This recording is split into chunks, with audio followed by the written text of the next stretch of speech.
eu chamo a testemunha, o senador Hamilton Mourão, testemunha conjunta de Augusto Heleno, Jair Messias Bolsonaro, Paulo Sérgio Nogueira de Oliveira e Walter Souza Braga Neto. Já está presente, senador? Presente, ministro. Boa tarde, senador. Senador, boa tarde, ministro. O senhor já foi qualificado, nome completo, profissão, endereço. Eu pergunto ao senhor se o senhor tem algum grau de parentesco com alguma das partes e qual a relação do senhor com as partes. Senhor ministro, não tem nenhum grau de parentesco e com as partes eu tenho amizade há mais de 40 anos com todos eles. Obrigado, senador. Eu passo desde já a testemunha para ser inquirida pelo doutor Matheus Milanês, advogado de Augusto Heleno Ribeiro Pereira. Muito obrigado, excelência. Senhores presentes, senhor Procurador-Geral da República, excelentíssimo senhor senador Hamilton Mourão, boa tarde. Excelência, minhas perguntas serão bem breves a Vossa Excelência. Vossa Excelência chegou a participar de alguma reunião na qual foi abordada alguma minuta de estado de exceção? Não participei de nenhuma reunião onde tivesse sido abordado esse tipo de assunto. O general Heleno chegou a mostrar, ou mesmo enviar para Vossa Excelência, alguma minuta, e-mail ou texto que tratasse de estado de exceção? General Heleno, em nenhum momento conversou comigo ou me enviou algum documento sobre estado de exceção. Alguma vez o general Heleno comentou, conversou, ou mesmo tocou no assunto de participar da suposta instituição de estado de exceção? Também repito que em nenhum momento o general Heleno tocou nesse tipo de assunto comigo. Perfeito. Vossa Excelência sabe dizer se o general Heleno manteve pessoas que eram de outras gestões do GSI, como, por exemplo, do presidente Temer, Dilma? É normal no Gabinete de Segurança Institucional que seja mantido pessoas que são de outra gestão, porque o Gabinete de Segurança Institucional ele tem uma conexão muito grande com as Forças Armadas. E a maioria dos seus integrantes são indicados pelas próprias forças.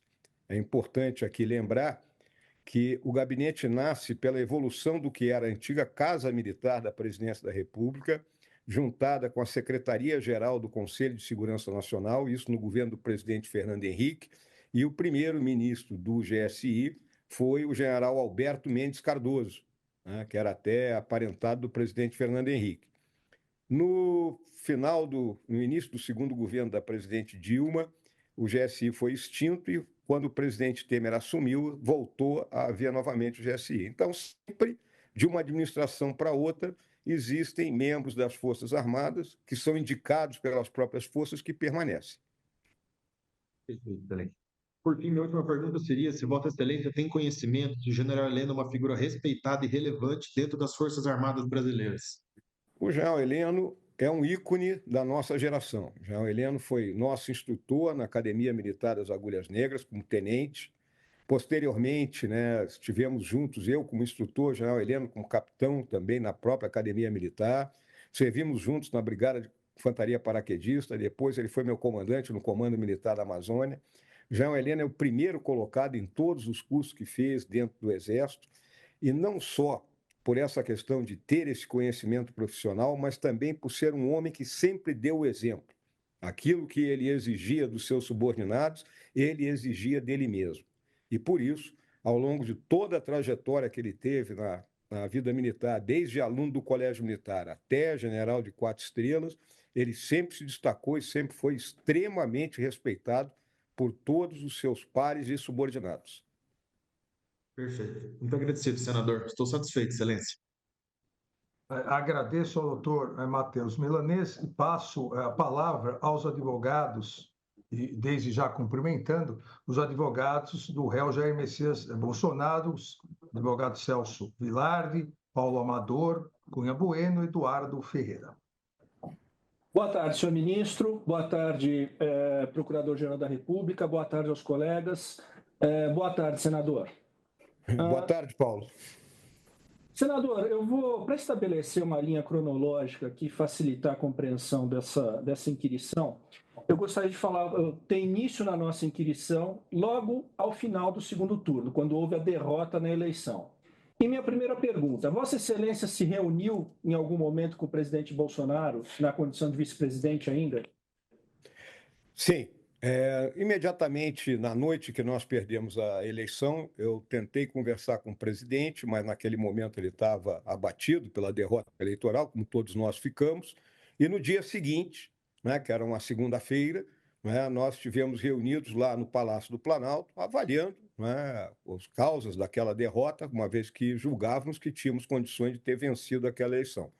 Posteriormente, né, ao longo ali daquele período, tive alguns encontros com o presidente Bolsonaro, uma vez na Academia Militar das Agulhas Negras, na cerimônia de declaração de aspirantes, e posteriormente lá na biblioteca do Palácio Alvorada. Foram as vezes que eu conversei, especificamente só eu e o presidente Bolsonaro. General, em algum momento houve algum tipo de conversa, ainda que em termos de insinuação, em que se falasse desde uma medida de força até medidas excepcionais, como estado de defesa, estado de sítio, ou algum plano que, de alguma forma, pudesse contestar o resultado das eleições ou o processo eleitoral em si? Em todas essas oportunidades, né, que eu me encontrei com o presidente Bolsonaro, em nenhum momento ele me mencionou qualquer medida que representasse qualquer tipo de ruptura com o status quo, né? Seja estado de sítio, seja estado de defesa ou qualquer outro. Nossas conversas foram sempre voltadas para aquela transição que estávamos realizando em vistas a que o novo governo assumisse a partir de 1º de janeiro. Ok. Bom, Excelência, depois da derrota nas eleições, nós tivemos aquele grande movimento à frente dos quartéis, um movimento de protesto, e, evidentemente, gerava uma pressão muito grande no presidente Bolsonaro, enfim, no governo como um todo. Vossa Excelência tinha essa percepção ou sabia de algum movimento que pressionasse diretamente o presidente Bolsonaro? Não, de um movimento que pressionasse diretamente o presidente Bolsonaro, eu não tinha noção que poderia estar ocorrendo. O que havia, como o senhor mesmo está mencionando, era aquela concentração de gente na frente dos quartéis pedindo algo que era totalmente inviável, que foi a tal da intervenção militar, que, aliás, não era daquele momento, né? Esse assunto vem já desde 2015, 2016, com manifestações ocorrendo na frente dos quartéis, sempre em número menor do que a que ocorreu naquele período. Excelência, me perdoe se eu estiver sendo redundante agora. Agora, considerando tanto a sua posição de vice-presidente quanto de militar de carreira general de 4 estrelas, que evidentemente mantinha uma relação muito próxima ainda no meio militar, eu pergunto, havia, principalmente da parte do general Braga Neto ou do general Paulo Sérgio, algum movimento, alguma sinalização no sentido de mobilizar uma medida extrema ou excepcional, como estado de sítio, estado de defesa? Em algum momento o senhor teve essa percepção dessa possibilidade? Em nenhum momento, né? As poucas conversas que tive, tanto com o general Braga Neto como com o general Paulo Sérgio, né, nós tratamos de assuntos meramente do dia a dia, vamos dizer assim, da caserna, uma vez que nos encontramos naquelas diversas cerimônias militares que ocorrem no final do ano.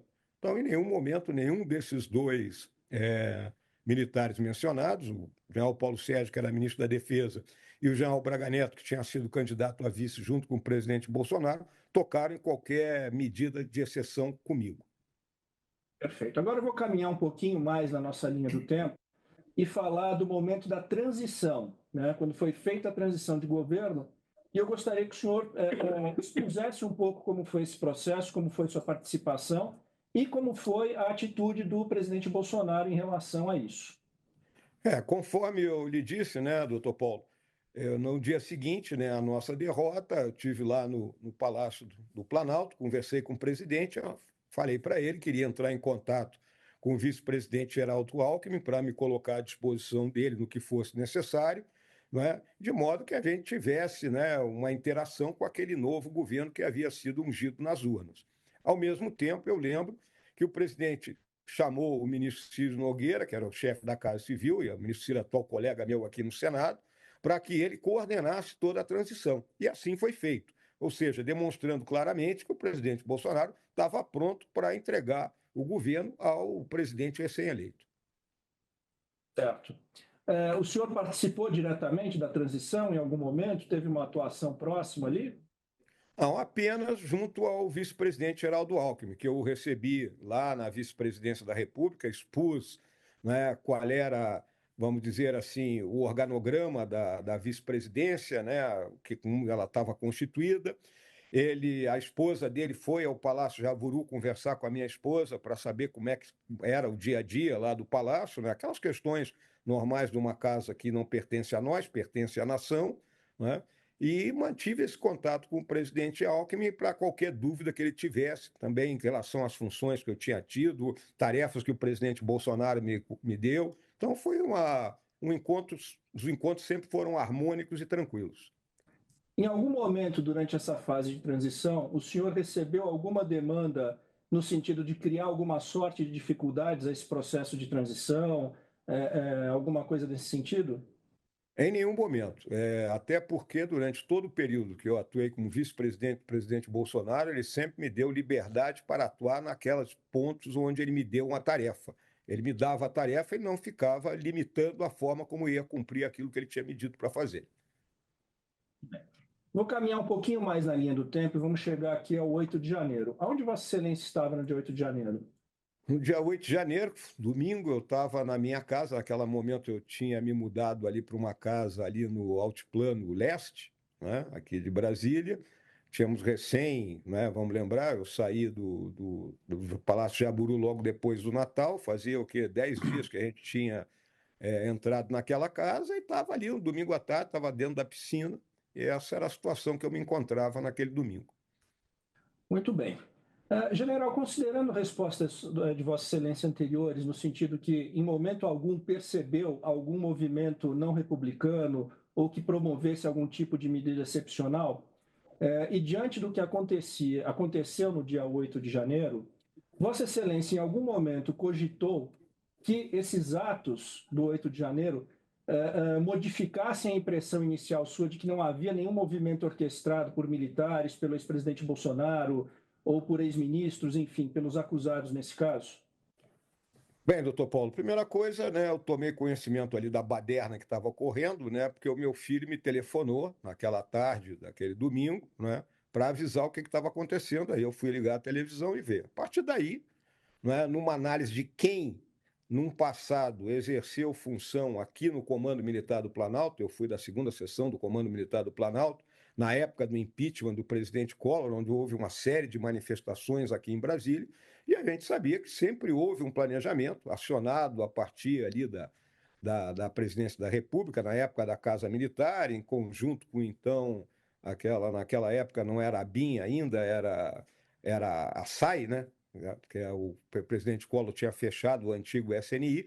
Então, havia toda uma norma e um planejamento que, uma vez que detectada uma ameaça, seriam acionados as forças policiais e militares necessárias para impedir que houvesse algum tipo de baderna ou de quebra-quebra na esplanada dos ministérios. E isso, eu lembro, era fruto do que havia acontecido no ano de 1986, no governo do presidente Sarney, quando houve, né, a ruptura daquele plano cruzado e houve uma baderna aqui na esplanada dos ministérios enorme, que ficou conhecido como badernaço. A partir dali se construiu todo um planejamento para impedir que ocorressem fatos dessa natureza na esplanada dos ministérios. Certo. Agora, visto o 8 de janeiro, e o senhor, obviamente, com essa leitura importante, aliás, vou até interromper meu raciocínio só para Vossa Excelência esclarecer a todos aqui, o que é a segunda sessão?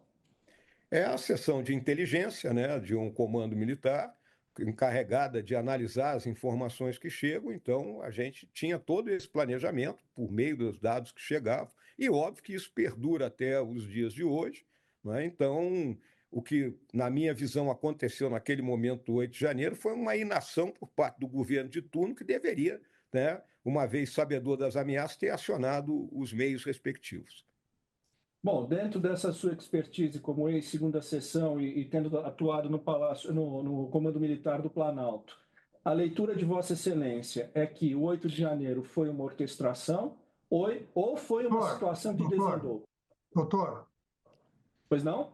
Doutor, a testemunha não é um perito, aqui ele está como testemunha de fatos, não como um perito da segunda sessão, e a testemunha não tem que chegar a nenhuma conclusão. Por favor, pergunte fatos, a testemunha não deve responder essa questão. Pode continuar, doutor. Muito bem. General, após o 8 de janeiro, Vossa Excelência teve alguma notícia de militares do governo Bolsonaro envolvidos diretamente em algum episódio mobilizando as pessoas no 8 de janeiro?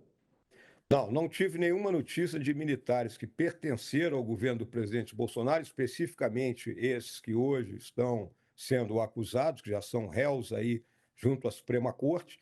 Não tive nenhuma notícia de que algum deles tivesse algum tipo de envolvimento com aquela baderna que ocorreu naquele lamentável dia 8 de janeiro. Muito bem. Eu agradeço, ministro Moraes, agradeço, general Mourão. Obrigado, excelência.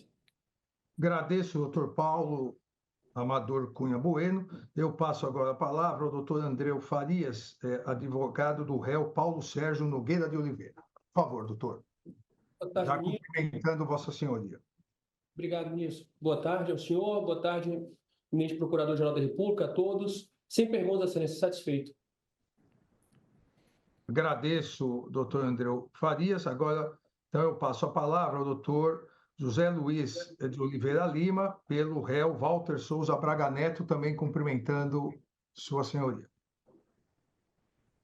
Boa tarde, eminente ministro. Boa tarde, doutor Paulo Gonet. Boa tarde, eminentes advogados, serventuários da Justiça. Senador, boa tarde. Primeira pergunta que eu gostaria de fazer a Vossa Excelência é o que o senhor pode dizer sobre a carreira militar do general Braga Neto? Boa tarde, doutor Oliveira Lima. O general Braga Neto, eu o conheço, conforme declarei no início dessa oitiva, há mais de 40 anos. Né? Tivemos uma convivência no Recife, onde eu era um jovem capitão, ele tenente, posteriormente no Comando Militar da Amazônia, posteriormente aqui em Brasília. Né? Então, as nossas famílias são amigas, né? Minha falecida esposa era muito amiga da esposa dele, né? O meu filho, parceiro de voleibol dele, assim como eu, ou seja, conheço o Braga Neto para dizer, né, que ele construiu uma carreira militar extraordinária, né, ao longo de uma vida inteiramente dedicada ao Exército. Ele ocupou os cargos extremamente relevantes, ele foi adido militar na Polônia, foi adido militar nos Estados Unidos, né, foi comandante militar do leste, ele foi responsável ali por parte da Olimpíada, né, que tivemos em 2016, ou seja, Braga Neto foi chefe do Estado-Maior do Exército, que é a função abaixo do comandante mais importante, ou seja, é alguém que de cadete a general do Exército trilhou uma carreira extremamente profícua e brilhante. Como foi a relação do senhor com o general Braga Neto durante o governo do presidente Bolsonaro? O general Braga Neto era chefe do Estado-Maior do Exército ali no início da pandemia, em 2020, deveria passar para a reserva no meio daquele ano, pela força da nossa regulamentação, quando, acredito que foi ali em março, o presidente da República o convidou para integrar o governo como ministro-chefe da Casa Civil. Ele assume, naquele momento da pandemia, instala um gabinete de crise, né, para aquela situação difícil, e nós tínhamos muito contato, obviamente, fruto, né, da amizade que já nos unia, e ao longo desse período, né, de 2020 até final de 2022, mantivemos contato o tempo todo, seja ele como ministro da Casa Civil, seja depois como ministro da Defesa, seja depois como candidato a vice-presidente na chapa do presidente Bolsonaro. Você é específico, segundo semestre de 2022, o senhor quais foram os contatos que Vossa Excelência teve com o general Braga Neto? Bom, naquele momento, o general Braga Neto havia saído de cargo no governo, porque era candidato a vice-presidente na chapa do presidente Bolsonaro, e eu era candidato ao Senado pelo meu estado, pelo Rio Grande do Sul. Mantivemos contatos de avaliação vamos dizer, das campanhas que estavam sendo realizadas. O general Braga Neto esteve em campanha comigo no Rio Grande do Sul, na cidade de Gramado, ainda ali no primeiro turno, né, praticamente às vésperas da eleição, no primeiro turno. E depois mantivemos um contato ali entre o primeiro e o segundo turno, nas análises e nos pontos onde a gente julgava que deveria fazer um esforço maior no sentido de garantir a vitória da chapa Bolsonaro-Braga Neto. Depois que termina a eleição, continuamos a manter contato, né? Ele esteve algumas vezes lá no gabinete da vice-presidência, analisando ali a situação, aquele momento de transição, e foi esse o nosso papel até que termina o governo e depois o general Braga Neto segue seu destino. O senhor foi vítima de ataques na internet?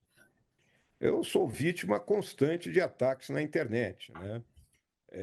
Faz parte, eu vejo muitas vezes aqui do jogo político, obviamente que posições que a gente toma desagrada, lado A e lado B, né? Até posso colocar aqui, tem tom meio jocoso, porque tem uns que me acusam de eu ser agente da China, outros que eu sou agente da CIA, então tem que haver né? Vamos chegar à conclusão a qual senhor eu ando servindo, né? Então, isso ocorre e eu procuro me munir da paciência necessária para a gente sobreviver a esses ataques. Uma vez, uma pessoa mais velha me disse que a paciência é igual o agasalho no inverno. Quanto mais a gente tem, menos frio a gente sente. A mesma coisa com a paciência em relação às ofensas. O senhor soube se esses ataques que o senhor sofreu, eles foram ataques coordenados? Olha, existem até canais no YouTube destinados única e exclusivamente a me atacar. Mas a origem que o senhor pode dizer disso aí, eu tenho absoluta certeza que não parte em nenhum momento de companheiros meus que eu tive dentro do Exército. Parte dos grupos, né, que, vamos dizer assim, vicejam nesse pântano que é a rede social. Obrigado, senador. Obrigado, ministro Alexandre de Moraes. Agradeço, doutor José Luiz Oliveira Lima. Passo a palavra ao doutor Paulo Renato Garcia Sintra, advogado do réu Alexandre Ramagem Rodrigues. Boa tarde, excelência. Boa tarde aos demais presentes. Sem perguntas, excelência. Obrigado, doutor. Palavra agora ao advogado Demóstenes Torres, advogado do réu Almir Garnier Santos. Sem perguntas, excelência. Agradeço, doutor. Passo a palavra à doutora Mariana Kneip, pelo réu Anderson Gustavo Torres. Boa tarde, ministro. Boa tarde a todos. Sem perguntas. Agradeço. Passo a palavra ao doutor César Bittencourt, pelo réu colaborador Mauro César Barbosa Cid. Sem perguntas, excelência. Obrigado. Agradeço. Excelência, só um momento, por favor. Também pela defesa do Mauro Cid. Pois não, doutor Jair. Boa tarde, excelência. Boa tarde, senador. Fazer duas perguntas ao senador Mourão, por favor, excelência. Por favor. Boa tarde, senador. Boa tarde, doutor Jair. O senhor conhece o Mauro Cid, que era ajudante de ordem do presidente Bolsonaro? Conheço o Mauro Cid desde que ele tinha 2 ou 3 anos de idade, doutor Jair. O senhor mantinha contato quando ele era ajudante de ordens com ele na presidência? Praticamente todos os 4 anos tivemos contato diuturno, né? Ele pela função de ajudante de ordem do presidente da República, né? Oficial da arma de artilharia, o pai dele, meu amigo de longa data, o avô dele foi meu comandante quando eu era cadete. Então existe toda uma história entre a minha pessoa, a família do Mauro Cid, e eu via, né? Ele é praticamente 1 ano mais novo que o meu filho, eu via com mais um filho que a gente os filhos que a gente tem na vida militar, né? Nesse período de convivência na presidência da República, o senhor considera o tenente-coronel Mauro Cid um militar obediente, hierarquicamente leal? Em absoluto. Sempre ele se comportou da forma como nós aprendemos dentro do Exército Brasileiro. E ele até pela linhagem que carrega, né? Então, sempre muito respeitoso, tratando a todos, né, de forma respeitosa, independente da função que ele tinha, do acesso que ele tinha ao presidente da República, né? Então, não tem nenhum senão para dizer da forma como ele se comportou ao longo dos 4 anos em que foi ajudante de ordem do presidente Bolsonaro. Muito obrigado, senador. Obrigado, excelência. Agradeço, doutor Jair. Passo a palavra ao Procurador-Geral da República, professor Paulo Gonet. Boa tarde, ministro relator. Boa tarde a todos. Boa tarde, senador Mourão. Boa tarde, doutor Gonet. Está estabelecido que houve algumas reuniões depois do segundo turno em que foram discutidos assuntos relacionados com possível quebra da normalidade. A apresentação de documentos, considerandos, projetos, minutas de decretos extraordinários. O senhor foi convocado para alguma dessas reuniões, senador? Doutor Gonet, não fui convocado para nenhuma reunião, assim como também não tomei conhecimento de que essas reuniões estivessem ocorrendo. Fui tomar conhecimento depois, aí que foram divulgadas pela imprensa. O senhor já me respondeu uma outra pergunta. A polícia, no inquérito policial, foi juntada, inclusive ao relatório, uns prints do celular que foi apreendido do tenente-coronel Mauro Cid. Nesses prints constava uma conversa de uma pessoa com o nome de Riva com o Cavalieri. O Riva diz o seguinte: estou escutando a história do Mourão e estou abismado. E vários Os aqui. Fora os outros generais. Na reunião com o 01, era a modo como o presidente Bolsonaro era chamado, falando que o Peru era logo ali. O Peru tinha sofrido um episódio de golpe frustrado, né, no dia 7 de dezembro. Aí ele continua: rasgaram o documento que o 01 assinou. Mais adiante, nesse mesmo print, esse personagem, Riva, diz: o almirante Garnier é patriota, tudo em caixa alta.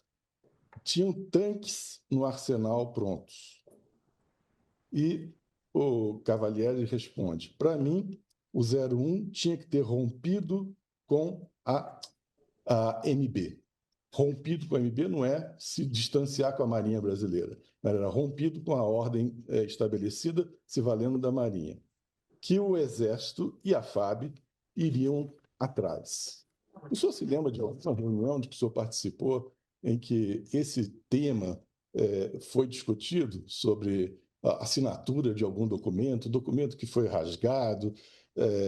O senhor se lembra de ter dito para o presidente Bolsonaro alguma coisa sobre advertência quanto a aventuras golpistas? É absoluto, doutor Gonet. Esse diálogo aí é mais aquelas fantasias que circulam aí pela internet. Eu desconheço quem é esse cidadão de alcunha Rivas, assim como o outro militar, o tenente-coronel Cavalieri, se eu não me engano. Né? E em nenhum momento, né, eu fui apresentado a alguma minuta, né, que seja de alguma medida de exceção. Então, obviamente, esse texto aí ele é totalmente fake, vamos colocar assim. Porque o tenente-coronel Mauro Cid, ele confirma a existência dessa reunião, diz que foi mais ou menos assim mesmo que tinha acontecido. E aí ele resolve gravar um áudio. Mas o senhor está negando que isso tenha acontecido?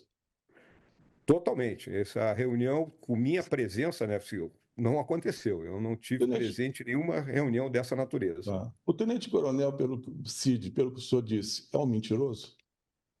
Não posso dizer que ele seja mentiroso, até porque eu não tive acesso, né, a isso que ele disse. Perfeito. Mais alguma coisa? Eu estou satisfeito. Muito obrigado, senador. Eu estou satisfeito, ministro relator. Agradeço ao procurador-geral. Senador, eu tenho também uma questão para fazer ao senhor, para esclarecer algo que está nos autos.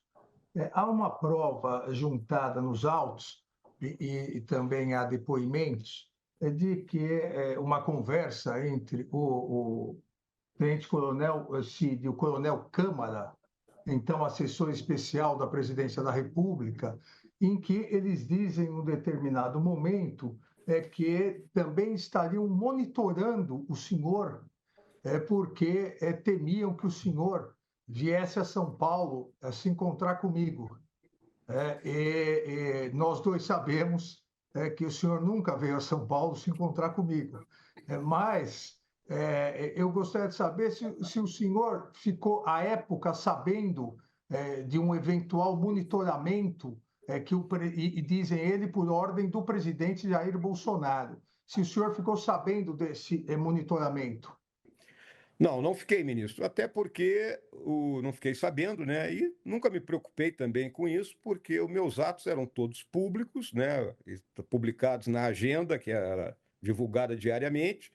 Qualquer deslocamento que eu fizesse, eu fazia em avião da Força Aérea, né? Com toda a divulgação. Portanto, desconhecia que isso poderia ter acontecido.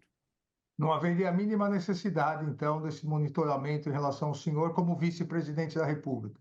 Em absoluto, até porque se eu tivesse que me encontrar com Vossa Excelência, eu falaria para o presidente Bolsonaro, vou conversar com o ministro Alexandre de Moraes, nós não temos nada a esconder, não somos dois bandidos. Exatamente, senador. Obrigado, senador. Agradeço a presença do senador Hamilton Mourão aqui e a testemunha está dispensada. Muito obrigado, uma boa tarde e um bom fim de semana para o senhor. Boa tarde e um bom fim de semana, ministro. Obrigado.